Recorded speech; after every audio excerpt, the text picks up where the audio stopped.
ایک سوال تھا کہ ما بین بیتی و منبری روضۃ من ریاض الجنہ، محبوب نے کہا ہے کہ میرے گھر، روضے، میرے حجرے اور میرے منبر کے درمیان کی جگہ جنت کا باغیچہ ہے اور محبوب وہاں ہیں، تو کیا آپ زندہ ہیں یا فوت ہو گئے ہیں؟ بھائیو، قرآن مجید کی ان گنت آیات اس موضوع کے اوپر بڑی واضح ہیں کہ جو بھی پیدا ہوا ہے اسے مرنا ہے، موت آنی ہے۔ یہ وفات کے عقیدے کے اوپر اسی شہر میں غالباً تھوڑا آگے کانفرنس تھی، کنز الایمان سے امام احمد رضا کے قلم سے، ضیاء القرآن پبلیکیشن کے چھاپے سے 17 کے لگ بھگ مقامات کے جہاں پہ انبیاء علیہم السلام کی موت، وفات، انتقال، مرنا، مردہ، یہ الفاظ اعلی حضرت نے بطور عقیدہ کتاب اللہ کے ترجمے میں لکھے اور موجود ہیں۔ اگر یہ بات ہم کہتے ہیں تو احباب برا مناتے ہیں، اور یہ حق ہے۔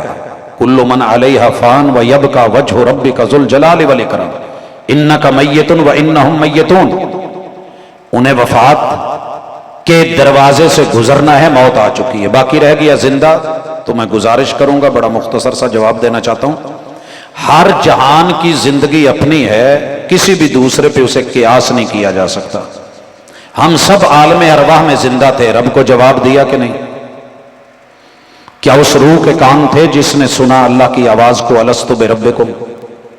اس روح کا دماغ تھا جو اس نے سمجھا، اس روح کی زبان تھی جو وہ بولی، زبان سے بولی۔ کیا قیاس کریں گے آپ؟ حالانکہ ہم گزر کے آئے ہیں، مجھے تو یاد نہیں۔ رب نے باپ کی پشت میں رکھا، ماں کی سینے کی ہڈیوں میں رکھا، رب نے آگ، ہوا، پانی، مٹی میں رکھا، ہر جہان میں رہے، ماں کے پیٹ میں رہے۔ کیا وہاں کی زندگی کا کھانا منہ سے تھا، ناڑو سے تھا؟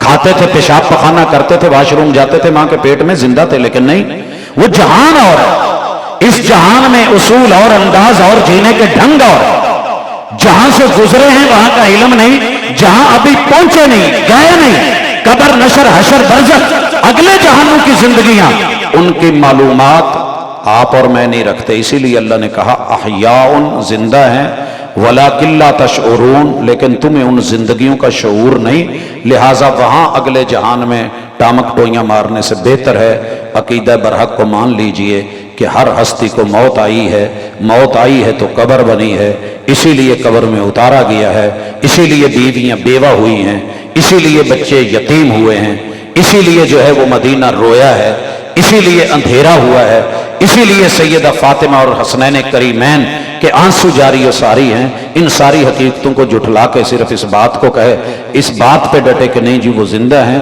تو پھر ذرا زندگیوں کے اور جہانوں کے معاملات کو پڑھ لے، اللہ انشاءاللہ سمجھ دے گا۔